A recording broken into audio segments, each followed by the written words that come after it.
Enggak digembalakan, tapi ngarit. Ingat, di sini apa? Tanpa dibelikan makanan. Enggak beli makanan itu, ngarit. Tapi enggak digembalakan. Masuk zakat atau tidak? Masuk zakat tidak? Abi tenaros tak apa lagi. Kita baca dulu sampai selesai ya, karena ada syarat atau catatan-catatan yang lain. Dan untuk sapi dan unta dikiaskan seperti kambing. Sesungguhnya para ulama berpendapat di dalam kesulitan mencari rumput dan beban yang ditanggungnya terdapat sesuatu yang dapat menjadikan penggembalaan itu sebagai syarat dikeluarkannya zakat. Ya. Yang kedua, zakat tidak diwajibkan atas jumlah hewan ternak yang berada di antara 2 nisab atau wakos, atau pada kelipatan 40 ekor kambing misalnya hingga mencapai 120 ekor, sehingga zakatnya tetap 1 ekor kambing. Jika jumlah kambingnya mencapai 121 ekor, maka pemiliknya wajib mengeluarkan zakat sebanyak 2 ekor kambing. Jumlah kambing antara 40 ekor sampai 120 ekor inilah yang disebut dengan wakos. Jadi mau 40, mau 80, mau 100 sampai 120 hanya 1. Dan tidak wajib zakat di dalamnya kecuali 1 ekor. Demikian pula wakos pada unta dan sapi. Hal ini berdasarkan penjelasan Rasulullah SAW ketika menyebutkan kewajiban zakat atas hewan-hewan ternak. Rasulullah SAW bersabda, jika hewan ternak mencapai jumlah sekian, maka zakatnya adalah sekian. Berdasarkan hadis ini diketahui bahwa jumlah hewan ternak di antara 2 kewajiban zakat tersebut tidak terkena zakat. Seperti tadi, sapi yang ke-50 berarti nggak kena zakat. Sapi yang ke-90 antara 81 sampai 90 berarti nggak kehitung zakat sampai 100 ya. Sampai 100 sampai 90, karena kalau udah sampai 90 berarti kan kelipatan 30 begitunya. Nah itu, jadi di antara kelipatan-kelipatan itu nggak kena zakat. Domba dan kambing bisa digabungkan untuk keperluan penghitungan zakat karena keduanya termasuk satu jenis. Sejalan dengan itu, kerbau juga digabungkan dengan sapi. Unta Arab juga digabungkan dengan unta Khurasan karena keumuman lafaz yang dipergunakan untuk menyebut jenis hewan tertentu pada hadis-hadis Rasulullah SAW seperti sabda beliau, wa fi sa'imatil ghanami idza kanat arba'ina fa fiha syatun. Dan pada kambing yang digembalakan jika telah mencapai 40 ekor, maka zakatnya adalah 1 ekor kambing. Dan sabda beliau, fa fi kulli khamsi dhaudin syatun. Zakat untuk setiap 5 ekor unta yang berumur 3 sampai 10 tahun adalah 1 ekor kambing. Dan sabda beliau yang lain. Nah, ini dalil-dalilnya gitu ya. Wa fi kulli 30 minal baqari tabi'un. Zakat untuk setiap 30 ekor sapi adalah 1 ekor tabi, anak sapi yang berumur 1 tahun. Catatan keempat, kata Ibu. Bagaimana bila 2 orang yang berserikat atau kongsi atau bekerja sama? Jika masing-masing mempunyai hewan ternak yang mencapai nisab dan keduanya menggunakan tenaga penggembala dan ladang penggembala yang sama, tempat pengembangbiakan dan kandangnya juga sama, maka zakatnya diambil dari keduanya dengan menjumlahkan hewan ternak yang dimiliki keduanya. Kemudian keduanya saling mengembalikan hewan ternak dengan cara yang adil. Jika salah seorang dari keduanya misalnya mempunyai 40 ekor kambing, sedangkan temannya mempunyai 80 ekor kambing, dan pemungut zakat mengambil 1 ekor kambing dari si pemilik 40 ekor kambing, maka si pemilik 80 ekor kambing harus mengembalikan 2/3 kambing kepada si pemilik 40 ekor kambing. Maksudnya gimana coba?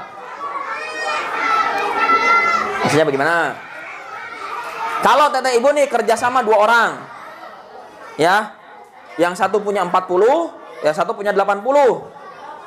Di tempat yang sama digabungkan. Teteh ibu yang punya 40, yang penggembala itu punya 80. Maka digabungkan, diambil 1 dari yang 40. Maka yang 80 ini memberikan 2/3 bagian. 2/3 bagian ini bisa jadi dengan, kalau ada anakan misalkannya, jangan itu contohnya. Pokoknya 2/3 bagian dikasihkan ke anu 40 ekor.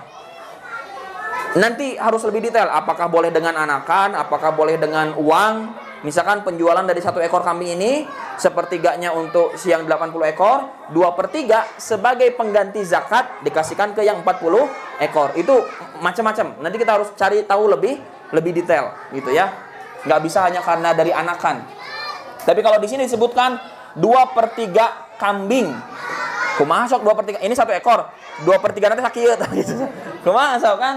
Antara kita jadikan rupiah, atau kalau nanti ada anakan 3, 2 dikasihkan ke 40, kan bisa jadi begitu solusinya ya. Atau cara-cara yang lain kita harus pelajari lebih dalam. Demikian, dan 2 pemilik kambing yang terpisah tidak boleh menggabungkan jumlah kambingnya karena ingin menghindari kewajiban membayar zakat. Dan tidak boleh pula memisahkan jumlah kambing yang dikelola secara bersama dalam satu kongsi. Hal ini seperti dijelaskan oleh dalam surat Abu Bakar, sana surat Quran ya, surat yang tertulis oleh Abu Bakar begitu, yang menyebutkan 2 harta yang terpisah tidak boleh digabungkan, dan 2 harta yang digabungkan tidak boleh dipisahkan karena takut membayar zakat. Jika hewan ternak itu memiliki 2 orang, milik 2 orang, dan keduanya saling mengembalikan dengan cara yang adil. Jadi misalnya ada ibu punya 20, kerjasama nih, yang satu 20, itu tadi digabungkan jadi 40. Waktunya ditagih ku amil, bilang, enggak, ini mah punya saya 20, punya dia 20, kita mah nggak bareng, supaya nggak keluar zakat. Tidak boleh. Ada manusia yang begitu? Ada. Dan kalau miliknya terpisah, tidak pernah digabungkan kandangnya, penggembalaannya, pengurusannya, maka terpisah, nggak boleh digabungkan. Kumaha maksudnya? Saya punya 40 nih, yang ini punya misalkan tadi 80. Biar nggak jadi 40 kena 1, 80 kena 1 gitu kan. Hayu orang gabungkan.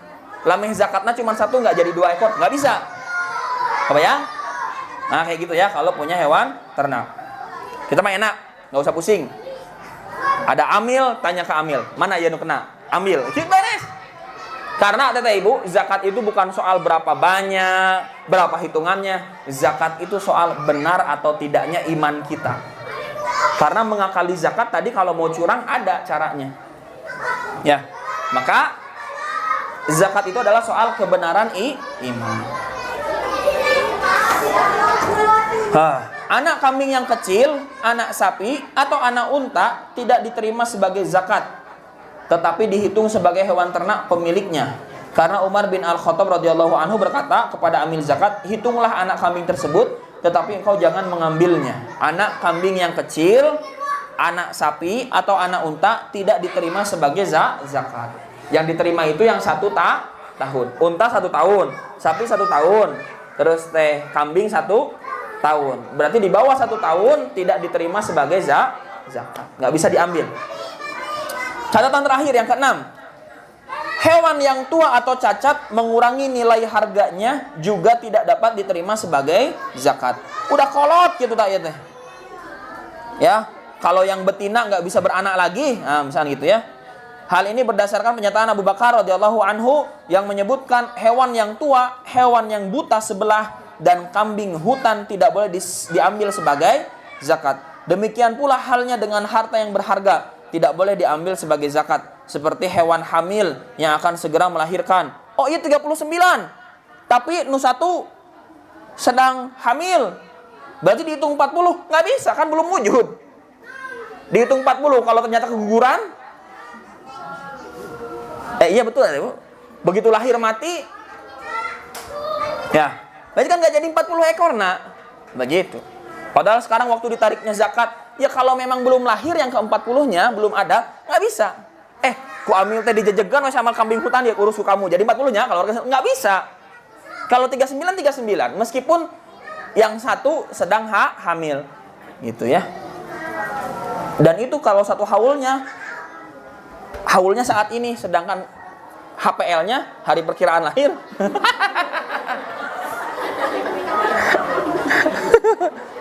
HPL-nya bulan depan gitu misalkan. Nggak bisa. Kalau belum lahir di hari ketentuan 1 haulnya, ya belum 40 berarti gitu.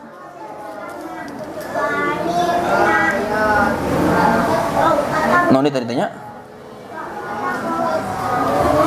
Seperti hewan hamil yang akan segera melahirkan, kambing pejantan, kambing yang gemuk untuk dimakan, dan hewan yang sedang mengasuh anaknya. Berdasarkan sabda Rasulullah SAW, iyyaka wa kara ima amwalihim, jauhilah olehmu harta-harta mereka yang berharga. Kambing naon tadi teh? Kambing yang hamil juga nggak bisa diambil sebagai zakat. Pejantan, ya, kambing yang gemuk untuk dimakan, kalau dijual nih harganya bagus, ku kita diambil zakat nggak boleh. Dan hewan yang sedang mengasuh anaknya. Wah, teteh ibu kalau ke kandang kambing gitu ya, lihat indukan sama anak-anak, nyak gitu jika ibu jeung anak-anak gitu, dikelonin gitu, nempel terusnya ibu nate. Umar bin Khattab radhiyallahu anhu juga melarang amil zakat mengambil kambing gemuk yang dipelihara untuk dimakan, kambing yang dipelihara untuk diambil air susunya, dan kambing yang akan segera melahirkan atau makhid, serta kambing pejantan. Nah, itu syarat-syaratnya. Tapi kalau mau lirik ke Imam Malik, tadi salah satu catatan yang pertama, meskipun tidak digembalakan, dia di dalam kandang, dia diberi makan, dia tetap kena zakat. Kalau kena Imam Malik ke sana. Itu saja. Teteh ibu, hatur nuhun, jazakumullah khairan. Dan buat teteh ibu yang sudah mendaftar umroh, tolong dicek grupnya ya, karena Abi meminta waktunya sebentar. Hatur nuhun, jazakumullah khairan, barakallahu fikum. Assalamualaikum warahmatullahi wabarakatuh. Subhanakallahumma wa bihamdika asyhadu an la ilaha illa anta astaghfiruka wa atubu ilaik.